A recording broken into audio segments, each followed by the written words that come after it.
گناہ کر رہے ہیں، رات دن گناہوں کے اندر ڈوبے ہوئے ہیں، اور انہی گناہوں میں دو گناہ ایسے ہیں جن کی حدیث شریف کے اندر اور قرآن کریم کے اندر بڑی ممانعت آئی ہیں اور سخت وعیدیں آئی ہیں۔ ان میں ایک گناہ ہے چغلی کرنا، دوسرا گناہ ہے غیبت کرنا۔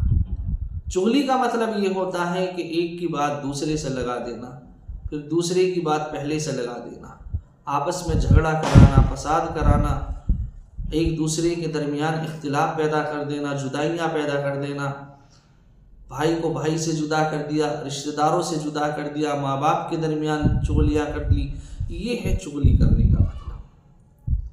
اور غیبت کا مطلب حضور اقدس صلی اللہ علیہ وسلم نے بڑے ہی اچھے انداز میں بیان کیا ہے کہ غیبت کا مطلب ہے ایک مسلمان کا کسی اپنے بھائی کی عیب دار بات کو کسی دوسرے مسلمان کے سامنے ذکر کرنا، اور جب وہ اس کو معلوم ہو تو اس کو برا سمجھے، یہ ہے غیبت کرنا۔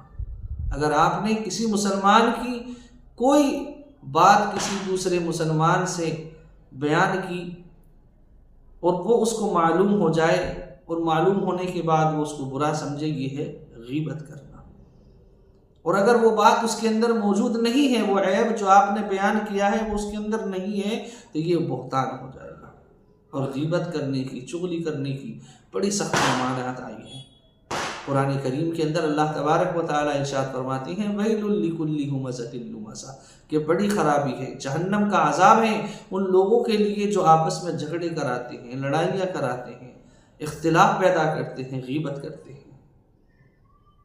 اور اللہ کے نبی علیہ السلام حدیث شریف کے اندر ارشاد فرماتے ہیں کہ اللہ تبارک و تعالیٰ نے جب مجھ کو معراج کرائی تو میرا گزر چند گنہگار لوگوں کی جانب سے ہوا جن کے احوال میں نے دیکھے، اور انہی گنہگاروں میں ایک گنہگار وہ بھی تھا جو غیبت کرتا تھا۔ میں نے حضرت جبرائیل علیہ السلام سے معلوم کیا کہ یہ کون لوگ ہیں۔ اللہ تعالیٰ نے ان کے ناخنوں کو تانبے کے ناخن بنا رکھا ہے، بڑے بڑے ناخن ہیں جو اپنے جسم سے گوشت کو نوچ نوچ کر کھا رہے ہیں۔ حضور فرماتے ہیں کہ میں نے معلوم کیا کہ جبرائیل یہ کون لوگ ہیں اور کس گناہ کی سزا مل رہی ہے۔ فرمایا کہ اللہ کے نبی یہ دنیا کے اندر غیبت کیا کرتے تھے۔ اور اللہ کے نبی علیہ السلام نے دوسری جگہ پر ارشاد فرمایا کہ غیبت کرنا یہ اپنے مردار بھائی کے گوشت کے کھانے کے برابر ہے۔ بھلا کوئی دنیا کے اندر ایسا ہو سکتا ہے کہ وہ اپنے سگے بھائی کا مرنے کے بعد گوشت کھائے؟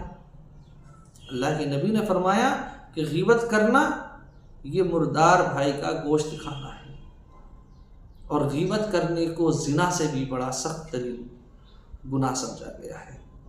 قرآن کریم کے اندر ایک دوسرے مقامات پر اللہ تبارک و تعالیٰ فرماتے ہیں کہ کوئی مرد کسی دوسرے مرد کی آپس میں برائی نہ کرے، کوئی عورت کسی دوسرے عورت کی آپس میں برائی نہ کرے۔ جب آپ مذہب اسلام کے اندر داخل ہو گئے اب اس طرح کا گناہ نہ کریں، اور اگر آپ نے گناہ کیا، اس طرح غیبتیں کی، تو اللہ تبارک و تعالیٰ فرماتے ہیں کہ تمہارا شمار ظالموں کے اندر ہوگا۔ اللہ تعالیٰ مجھے بھی، آپ کو بھی، تمام لوگوں کو چغلی اور غیبت جیسے گناہوں سے بچنے کی توفیق عطا فرمائیں، آمین۔ السلام علیکم ورحمۃ اللہ وبرکاتہ۔